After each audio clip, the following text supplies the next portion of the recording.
All right, class, we're going to read the next pages, 55 through 60. Starting at the top of page 55. Concrete stairs flowed up from two sides and seemed to go on forever.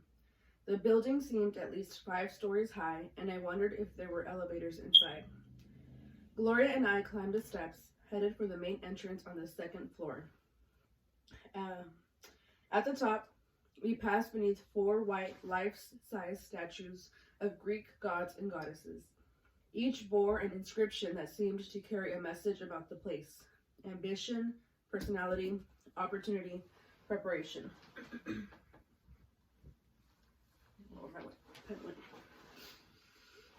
At first, when Gloria and I stepped inside the school, we didn't know which way to go. The closed doors of the auditorium faced us just a few steps away, and signs pointed toward the main office to our left. We followed the signs to the office. We had barely made it inside the office door when a woman behind the counter quickly rose from her seat and approached us. I announced that we were there to register for the fall semester. She introduced herself as Miss Opie, the registrar. She smiled and handed each of us a card that said we had to attend a special meeting at Superintendent Blossom's office with our parents before we could register. Gloria and I looked at each other, completely baffled. Baffled is a vocab word. Try to think right now what it means. Or look at your notes. Miss Opie was firm, not the warm and fuzzy type, but pleasant enough as she explained that everything would be okay. The superintendent just needed to meet with us before the opening of school. None of the other administrative workers even looked our way. Gloria and I thanked her, then turned and walked back out of the office and down the steps, headed for her car. The two of us weren't quite sure what to make of what had just happened. It was silly, we agreed, for school officials to instruct us to show up for registration, only to give us another card requiring us to attend another meeting. Why did we need to meet with the superintendent anyway? Why was it necessary to bring our parents? And who else would be at that meeting? Gloria and I grumbled all the way to the car. As we got closer, we noticed a car parking just behind Gloria's car. An attractive, honey-colored woman wearing a dress and heels hopped out and began hailing us over to her. I recognized her right away. It was Daisy Bates, president of the Arkansas State Conference of NAACP branches. She and her husband, Elsie Bates, co-owned and operated the Arkansas State Press, the black newspaper I had delivered on my paper route in elementary and junior high school. Mother worked occasionally as an NAACP volunteer from a space at the newspaper's 9th Street office, where she sold memberships and collected poll taxes. Mrs. Bates and Mother got along well. In some ways, they were cut from the same cloth. Both pretty, ladylike Southern women who placed great value in their manner and appearance. But where Mother was soft-spoken and quiet, Mrs. Bates was outspoken and opinionated. And in Elsie Bates, a longtime newspaperman, Daisy Bates had found a partner in kindred spirit willing to use the editorial pages of their newspaper to take a stand for civil rights and to rally against police brutality, the mistreatment of Black war veterans in the city, and other injustices against Black residents. Mrs. Bates greeted Gloria and me and immediately began asking questions.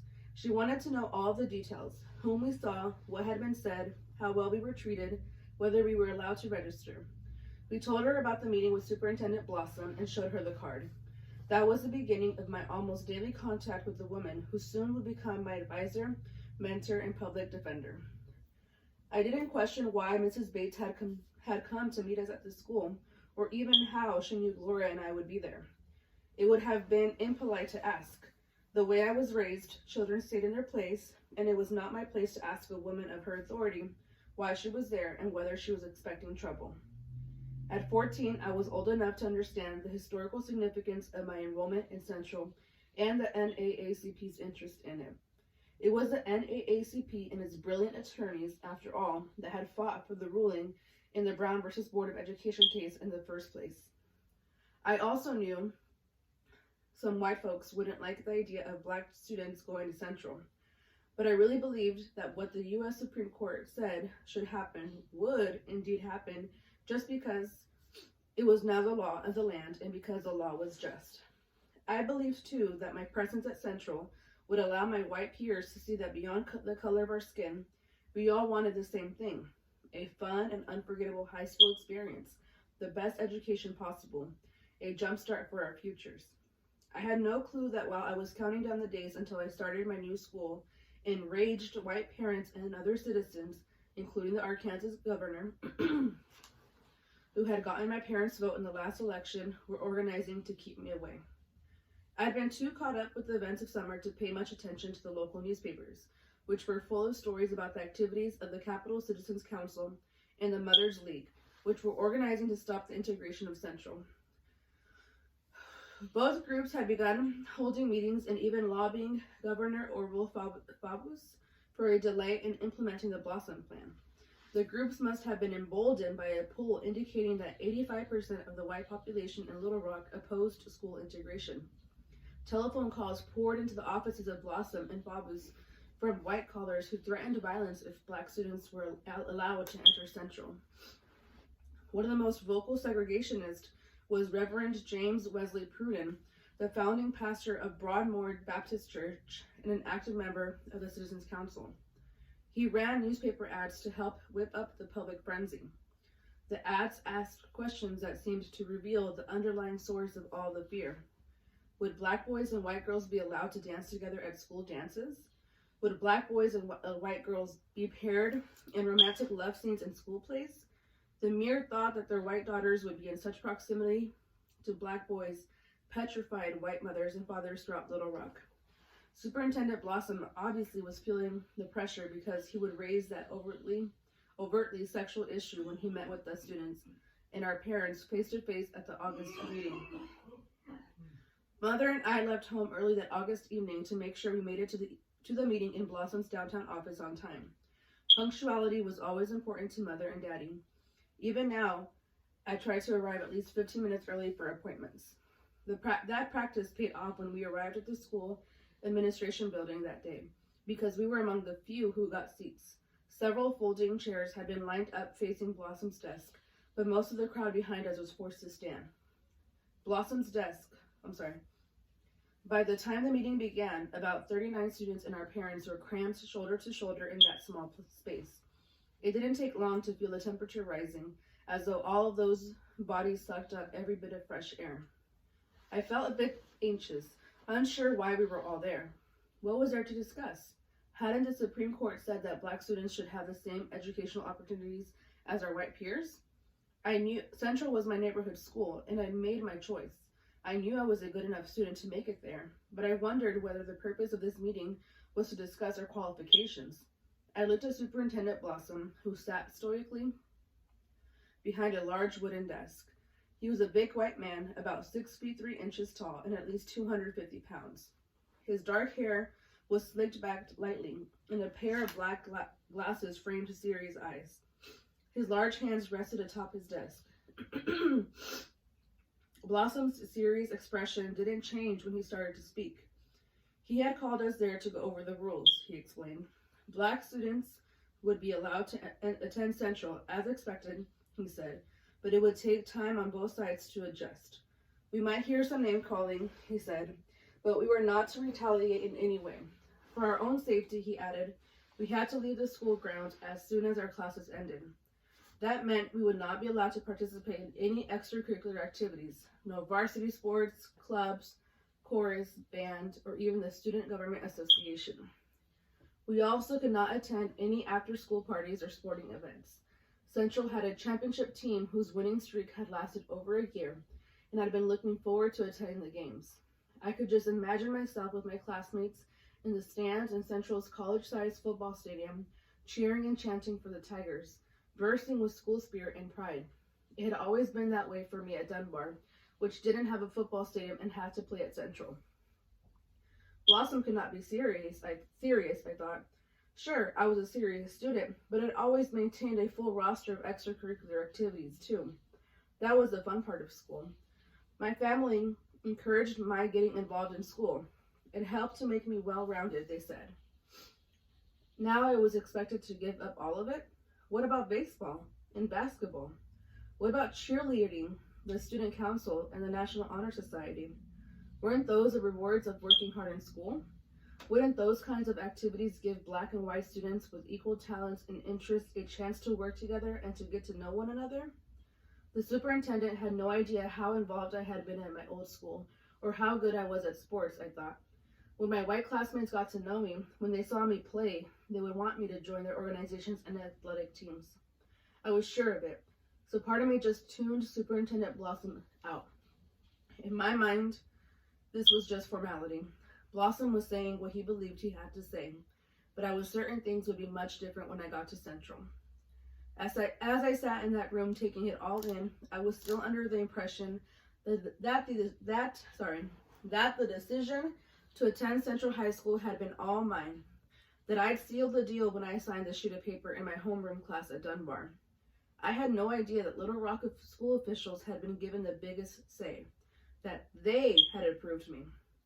I would learn decades later that by the time we black students showed up at Blossom's office with our parents that day, every one of us had been thoroughly vetted.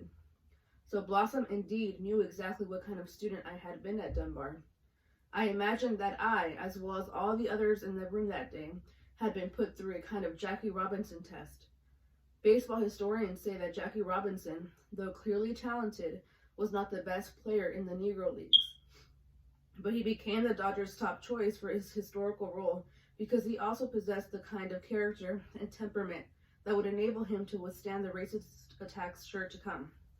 Likewise, the Black students in that room were not just the best and brightest students academically, but we were student leaders from working and middle-class families whose backgrounds had been deemed acceptable by the school system's white leaders for the moment at hand. I snapped out of my own little world when I heard Blossom specifically address the boys in the room. The room was full of Black teenage boys listening intently as the superintendent put them on notice. "You are not to date or even look at our girls," he said. I distinctly remember his using the word our. The girls weren't just white, they were his. They were special. I was stunned. What did that have to do with anything? I thought about my friend Ernie. I also thought for a moment about Emmett Till. I wondered how Ernie and the other guys in the room must have felt. What if they accidentally bumped a white girl? Or, God forbid, smiled at one? Would it be misinterpreted? Would they be reprimanded? Reprimanded is a vocab word. Or worse. Everyone else must have been shocked too, because no one said a word. The room was so still, it felt as though no one even breathed. The tension was as thick as the heat and humidity. Sweat rolled down faces like so many tears. This came at the close of a meeting that lasted about 45 minutes. There were no questions or discussion.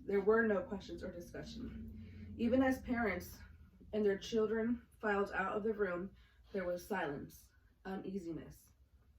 So that's the end of reading 55 through 60, but there's only 2 more pages, so I'm going to keep reading to finish the chapter. Mother and I walked quietly to the car. When we stepped outside, an uncharacteristic breeze was blowing. It wasn't exactly cool, but it was fresh air nonetheless. The sweat on my face and hands began to dry. I slowed my stride.